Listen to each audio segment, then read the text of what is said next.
Assalamualaikum warahmatullahi wabarakatuh. Perkenalkan, saya Putri Sekarlangit. Pada kesempatan kali ini saya akan menjelaskan materi tentang persediaan barang dagang.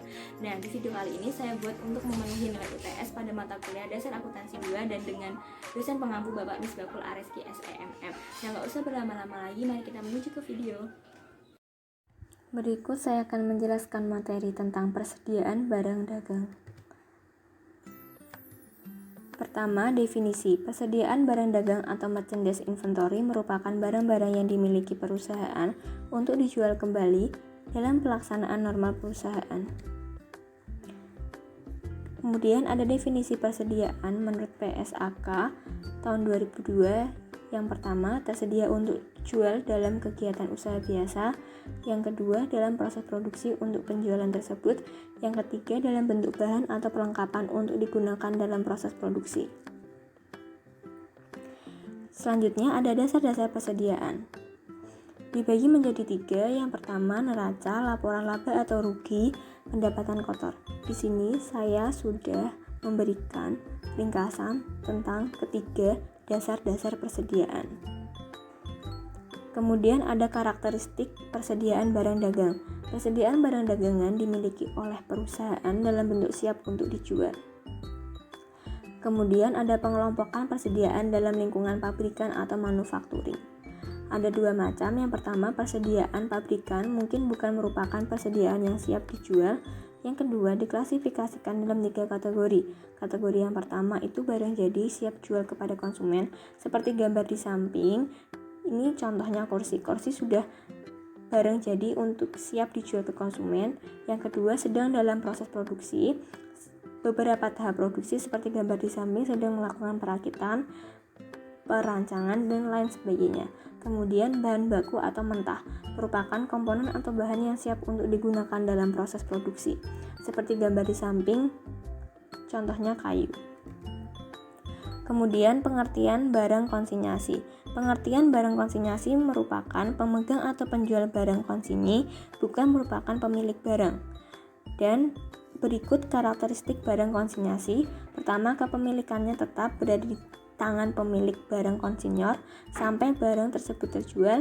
Yang kedua, barang konsinyasi merupakan persediaan barang dagangan milik konsinyor, bukan persediaan milik konsinyi. Selanjutnya, ada kepemilikan persediaan dalam perjalanan. Barang-barang dalam perjalanan atau goods in transit yang masih dalam perjalanan menimbulkan masalah apakah masih menjadi milik penjual atau sudah berpindah haknya pada pembeli. Ada 2 syarat kepemilikan persediaan barang. Yang pertama, free on board atau shipping point dan free on board destination point.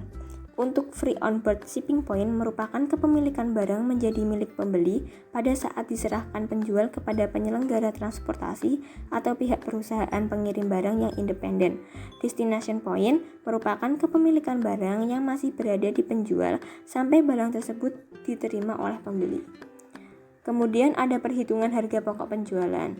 Untuk dapat menghitung harga pokok penjualan, dapat dilakukan berbagai cara. Cara pertama, identifikasi khusus. Identifikasi khusus metode ini didasarkan pada anggapan bahwa arus biaya harus dipisahkan tiap-tiap jenis barang berdasarkan harga pokoknya, dan untuk masing-masing kelompok dibuatkan kartu persediaan sendiri, sehingga masing-masing harga pokok bisa diketahui. Selanjutnya ada metode first in first out atau FIFO, menyatakan bahwa persediaan dengan nilai perolehan awal pertama masuk akan dijual terlebih dahulu, sehingga persediaan akhir dinilai dengan nilai perolehan persediaan yang terakhir masuk dibeli.